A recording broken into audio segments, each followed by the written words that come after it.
Hayat is like I can not understand the book. तो बहुत सारे लोग जो ना, अक्सर उन लोगों को ऐसा लगता है कि वो किताब पढ़ने में इंटरेस्ट कैसे लाएं जब उनको है ना इतनी तकलीफ होती है पढ़ने में कि वो समझ ही नहीं पाते हैं। कभी लैंग्वेज का इशू है, कभी समझ में ही नहीं आ रहा है कि वो क्या पढ़ रहे हैं, या वो थक जाते हैं या फ्रस्ट्रेट हो जाते हैं। जैसे भाई ने बताया कि उनके अंदर पेशेंस नहीं होती है, सब्र नहीं आता है, या वो ऐसा समझते हैं कि यार मैं इतनी स्मार्ट ही नहीं हूँ, मेरे मेरे मेरे बस की बात ही नहीं है।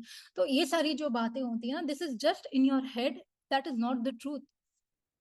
क्योंकि आपको क्या करना है, you only need to first find your level and support. जैसे अभी अगर एक बच्चा है जो फर्स्ट स्टैंडर्ड में है, आप उसको 10th स्टैंडर्ड की या कॉलेज की टेक्स्ट बुक नहीं देंगे, क्योंकि वो बच्चे का वो लेवल नहीं है।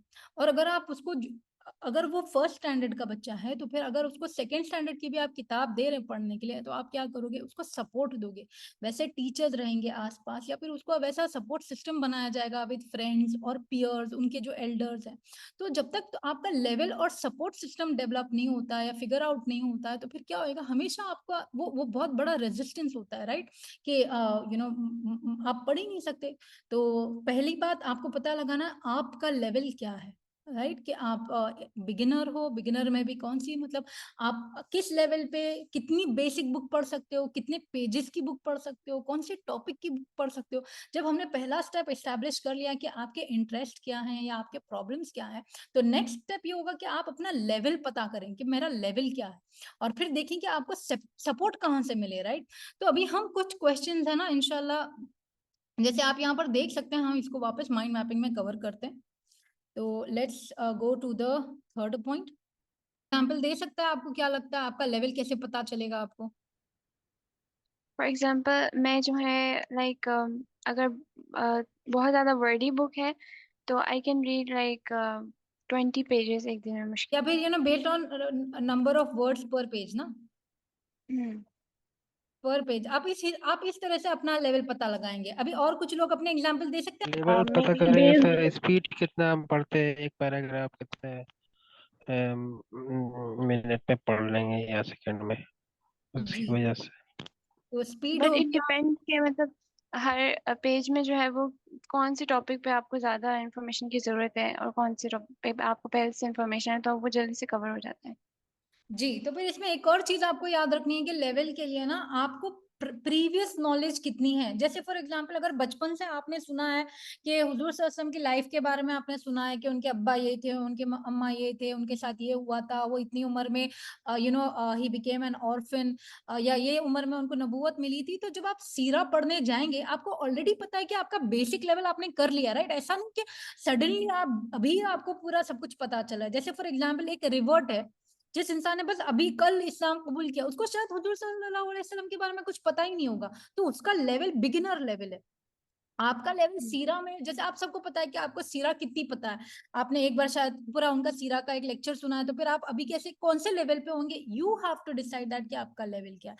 उसी तरह से कोई भी किताब ले लें आप, साइकोलॉजी, जैसे साइकोलॉजी में मेरे को अगर बेसिक्स पता है, तो फिर I would be like an intermediate person, तो मैं उस तरह की बुक्स पढ़ूंगी। मैं ऐसा नहीं एकदम एडवांस न्यूरोबायोलॉजी में नहीं चली जाऊंगी, क्योंकि शायद मेरे को मेरे बेसिक्स जैसे कि केमिस्ट्री के बेसिक्स क्लियर नहीं है, बायो के बेसिक्स क्लियर नहीं है, तो फिर मैं अगर इतनी एडवांस बुक उठा लूंगी, तो फिर क्या होगा पता है, मेरे को इंटरेस्ट नहीं आने वाला उसमें, मैं नहीं समझ पाऊंगी। आप समझ रहे हैं मेरी बात कि मैं अपना लेवल कैसे पता करते हैं? जी, एक चैट में लिखा है उन्होंने कि अगर आपको पैराग्राफ का मेन टॉपिक जो क्रक्स है वो समझ आ रहा है तो उससे आपको पता चलता है अपना लेवल। जी, तो बट देखें ये है ना, ये बट डिसीविंग हो सकता है, क्योंकि आपको ऐसा लगेगा कि ये एक पैराग्राफ समझ के मेरे को वो शायद पूरी बुक समझ में आ जाएगी, बट कभी कभी एक पैराग्राफ हो सकता है वो ऑथर की इंट्रोडक्शन है, तो उसमें वो सिर्फ अपने बारे में बात कर रहा है, बट जब वो मेन टॉपिक पे घुसता है तब वो शायद डिफिकल्ट हो जाए, तो but that is still okay.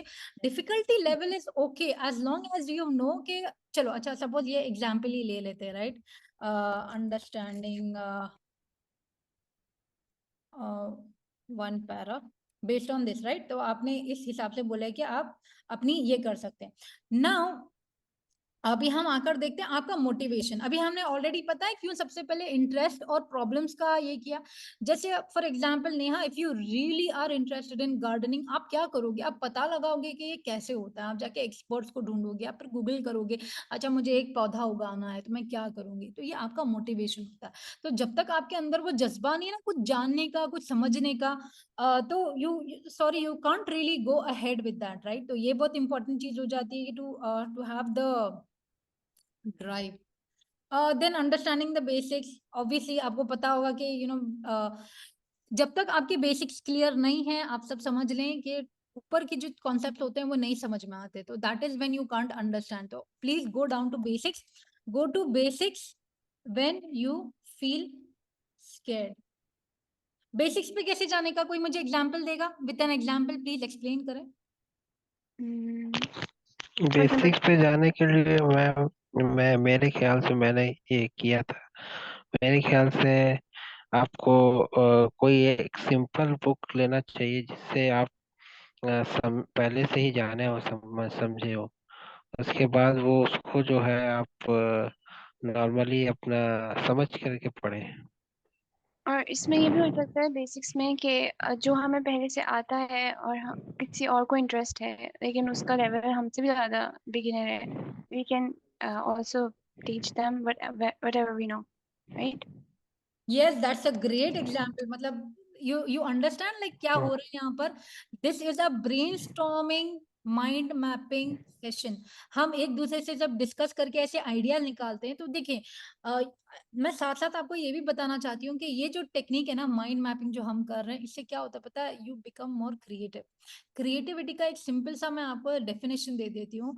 Creativity is when you have lots of ideas which are different, even if they are really weird। अगर वो अजीब आइडियाज भी हैं, इट्स ओके।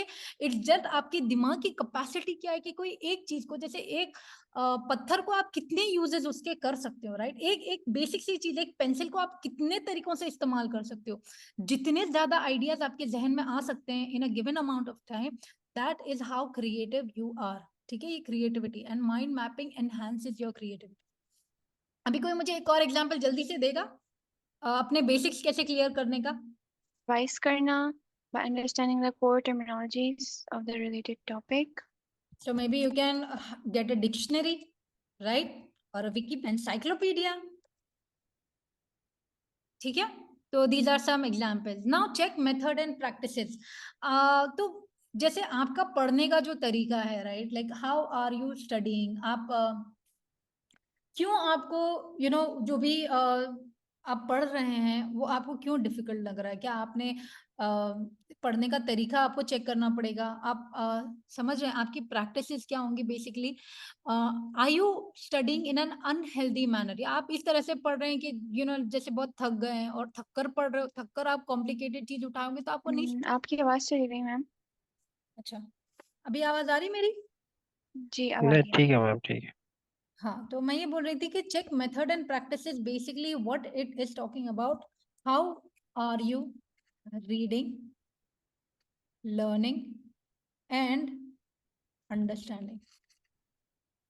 ठीक है, तो ये कुछ आपको लगता है इसमें कुछ और ऐड करना चाहिए तो प्लीज बताएं इसमें और क्या लिख सकते हैं हम मेथड्स एंड प्रैक्टिसेस में। एप्लीकेशन लिख सकते हैं क्योंकि जब तक हम उसका अप्लाई नहीं करेंगे तो वो भूल जाएंगे हम। ओके, ठीक है, एप्लीकेशन लिख सकते हैं। और एनीबडी एल्स? आप लोग प्लीज चैट में जवाब देते रहे, okay. I need everybody to type in the chat. For example अगर हम अरेबिक लैंग्वेज के सारे रूल्स वगैरह पढ़ रहे हैं बट हम खुद अरेबिक से इंटरेक्ट ही नहीं करें तो एट द लास्ट टाइम हम उसको भूल जाएंगे जो भी हमने रूल्स वगैरह पढ़े। Beautiful and example. Discussion. Get support from family friends. आपको basically what this means is, अगर कुछ नहीं समझ में आ रहा है तो ask help, ask your parents. अगर उनको वो टॉपिक्स पता है तो फिर अपने फ्रेंड्स को पूछो, आप जो आपसे ज्यादा पढ़ रहे हैं, लाइक एडवांस लेवल्स पे हैं, जो या फिर even if they are not even at same level, they can study with you और read with you, right, read with you. ये हो गया। फिर ये होता है कि गेट गुड टीचर्स। आपको अगर कुछ समझ में नहीं आ रहा तो look for mentors, study buddies. Chat में कह रहे हैं डिस्कशन करना, questioning, teaching others. I think आगे भी अगर टीचिंग करें, मतलब जो आप लर्न कर रहे हो या सीख रहे हो वो आगे भी सिखाओ, तो उससे भी ये मतलब आपको रिपीट हो जाएगा और आप भी सीखोगे उससे। और जी एब्सोल्युटली। तो ये पॉइंट क्लियर हो गया सबके लिए? जी अल्हम्दुलिल्लाह।